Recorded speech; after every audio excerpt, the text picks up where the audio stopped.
Am I the jerk for asking why none of my so-called family kept me out of foster care? When I was 5, my parents were in an accident and my dad died. My mom survived, but she was left with a severe TBI and brain damage so bad that she has never recovered.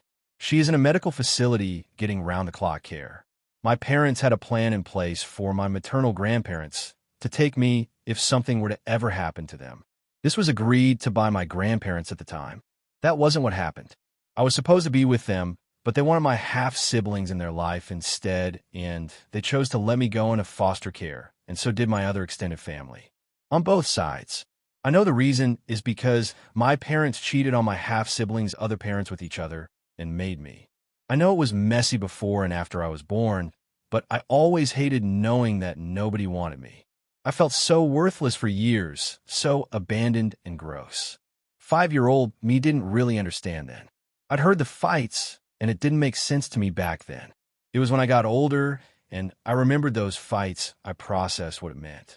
I still didn't think it should mean nobody in my 4 living grandparents and 9 living aunts and uncles would take me in. I had no contact with any of them. Not any of my half-siblings, my grandparents, or my aunts and uncles. No cousins either. I never got adopted or found a permanent foster placement. I wasn't even allowed to go see my mom. I know she's not the same, but I asked so many times as a kid, and it was always denied.